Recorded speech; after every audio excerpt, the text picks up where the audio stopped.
Matapos ang isang linggong break ay sa wakas lumabas na ang spoilers para sa parating na chapter 259 at ngayon ay masasaksiyan na natin ang karugtong sa isang nakakakabang last scene na to na kung saan ay inactivate na ni Sukuna ang kanyang Divine Flame. Kaya naman huwag na natin patagalin pa. Let's go! Nagsimula ang panel sa isang eksena na kung saan ay makikita ang isang flashback na Yuji, Choso at Noritoshi Kamo. Sa flashback na ito ay gusto ni Yuji na matutunan mula kay Choso ang convergence technique which is ang pagko-compress ng dugo using blood manipulation. Pero ayon dito na hindi raw isang good teacher si Choso. Kung kaya't ipinaliwanag dito ni Kamo ng maayos ang tungkol sa convergence at blood manipulation dito kay Yuji. Pero sinabi rin dito ni Choso na pwede niya raw turuan si Yuji ng supernova ata. Subalit iginiit naman dito ni Kamo na kailangan lang daw ni Yuji matutunan ang blood manipulation para matutunan din daw nito kung paano pigilan ang bleeding at paano isara ang isang open wound. Kung kaya't ikinalungkot naman niya ni Choso mga kaibigan dahil sa wala raw siyang naituro kay Yuji. Pero habang nag-uusap sila dito regarding sa blood manipulation ay in-reveal naman dito ni Yuji na ang second person daw na nakaswap niya ay si Yuta Okutsu pala, which means na ang paggamit ng RCT o reverse curse technique ay natutunan niya by swapping with Yuta. Matapos ang flashback na yan ay balik sa present, dito naman in-explain ang tungkol sa fire arrow ni Sukuna mga kaibigan. Ayon dito na normally ang arrow ay may mahinang speed at hindi raw gaanong kalawak na effective range. Kung kaya't gumawa raw dito si Sukuna ng isang binding vow na magagawa niya lamang ma-activate ang furnace para maisama ng fire arrow only after activating his dismantle at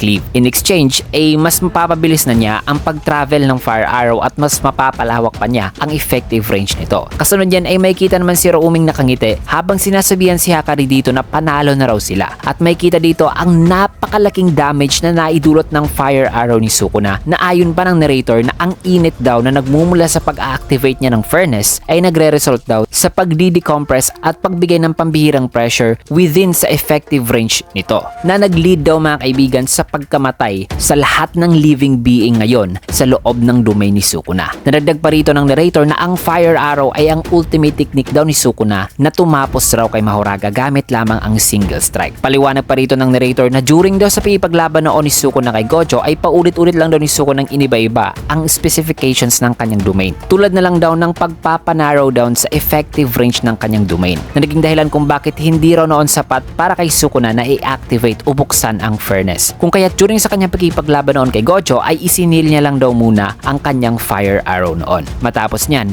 bago pala nakaabot kay Yuji mga kaibigan ang fire arrow ay mabilis palang dumating si Choso para protektahan si Yuji sa pamamagitan ng paggawa ng isang blood barrier na mula sa katawan ni Choso, bagay na gumulat kay Yuji. Na maya-maya pa ay makikita mga kaibigan na unti-unti nang nasusunog ang buong katawan ni Choso. Kaya humingi na lang ng paumanhin si Choso mga kaibigan kay Yuji na sabing patawad Yuji dahil naging useless daw siya noon sa pagtitraining nito. Dahil siya raw kasi ang isang klase ng individual na ginagawa ang mga bagay according lamang sa kanyang instinct. At nang humihingi na ngayon ng paumanhin itong si Choso mga kaibigan ay panay sigaw naman dito si Yuji sa pangalan ni Choso na di makapaniwala sa ginawa nito. Maya-maya pa ipinakita naman ng isang eksena sa isang parang imaginary soul world na makikita sina Choso at Yuji na nag-uusap. At pinuri dito ni Choso si Yuji mga kaibigan dahil mas mabilis daw nitong natutunan ang reverse curse technique kumpara sa kanya. Nasagot naman dito ni Yuji na dahil lang daw yon kay Sukuna na ginamit ang kanyang katawan noon sa pagpe-perform ng advanced jujutsu. Kung kaya tugon naman dito ni Choso na ayos lang daw yan kasi nakatadhanan naman daw talaga na ang mga younger brothers ay isusurpass talaga ang kanilang nakakatandang kapatid. Maya-maya pa sinabihan naman dito ni Yuji si Choso na di raw dapat itong mawala. Nasagot naman ni Choso na tama raw at kailangan niya raw humingi ng paumanhin kay Yuki Tsukumo. At dito mga kaibigan ay humingi na naman ng paumanhin si Choso kay Yuji dahil iiwan niya naman daw si Yuji mag-isa na lamang. Nasagot naman ni Yuji na lagi raw nasa kanyang tabi na si Choso noon sa mga panahong nahihirapan siya at ang mga salitang yan mga kaibigan ni Yuji ay gumulat naman kay Choso. Kaya wika niya rito na tama raw si Yuji. At matapos niyan ay muli nang nag-reunite sina Choso, Eso at Kichitsu sa afterlife mga kaibigan. Nabalik sa present ay makikita si Choso na sunog na ang buong katawan. Kaya tinapos niya ang kanyang salita kay Yuji mga kaibigan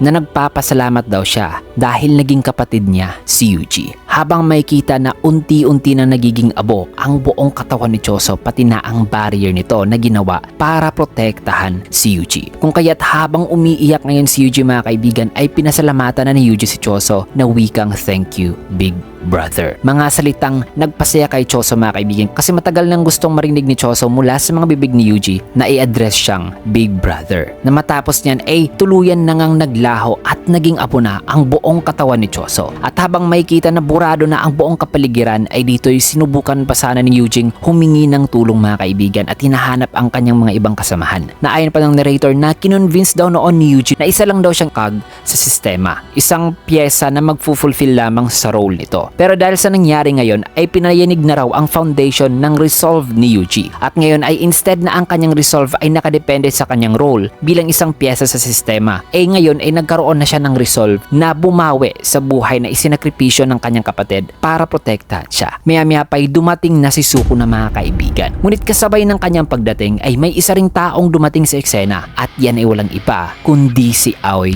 Todo na nagbabalik na mga kaibigan upang once again ay tulungan ang kanyang itinuring ding kapatid. Matapos ng eksenang to ay sa sumunod naman na panel ay pinakita naman ng isang flashback noon ni Todo at Maymay na according dito ay gamit raw ang boogie-woogie at ang mga uwak ni Maymay ay isi-switch daw ni Todo ang mga sorcerers na natrap sa loob ng domain ni Sukuna dito sa mga uwak ni Maymay. Pero since na-guaranteed kill daw ang domain ni Sukuna ay di raw may papangako ni Todo na buhay niya raw ma-rescue ang lahat ng natrap. Ayon dito kay Maymay na dahil daw na nasa labas ngayon si Todo ng range ng domain expansion ni Sukuna ay kailangan daw talaga ni Todong palawakin pa ang range ng kanyang curse technique para ma-rescue at ma-siege ang nasa loob. Kaya tinanong ni Maymay si Todo kung kaya ba raw niya itong i-pull off. Nasagot naman ni Todo na di raw siya sigurado pero nararamdaman niya raw ang heartbeat ng kanyang curse technique na boogie-woogie. Pero dagdag pa ni Todo na di niya raw pwedeng ipaalam kay Yuji ang plano na to dahil si Yuji at Sukuna noon ay minsan na naging two souls in one body. Na even though noon pa raw yun mga kaibigan ay still risky pa raw ipaalam kay Yuji ang plano dahil malakas pa rin daw ang connection ni Yuji kay Sukuna na bakay malaman tuloy ni Sukuna ang rescue plan nila. At according pa rito ng narrator na kahit si Todo ay di raw sigurado na marirescue niya ang kanyang mga kasamahan.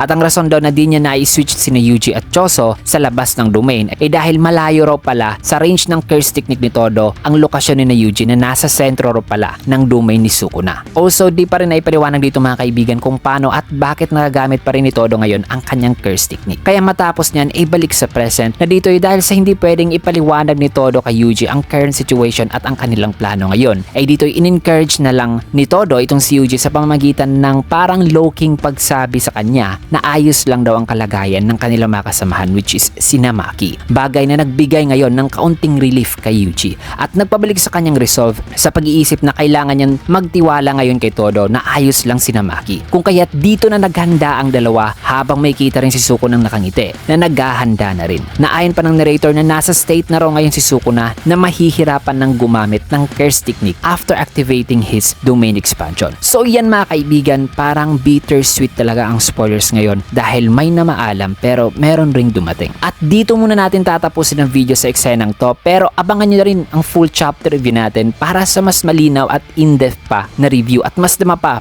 na chapter 259 kasi may mga ilan pa mga detalye at mga eksena na kailangan pa nating i-elaborate para mas maintindihan pa natin ang mga nangyayari talaga sa chapter na to. So yan mga kaibigan, maraming salamat. Kaya naman kung nagustuhan nyo ang ating video, you can get a like, comment, follow, subscribe na rin for more videos like this and see you guys again on my next video.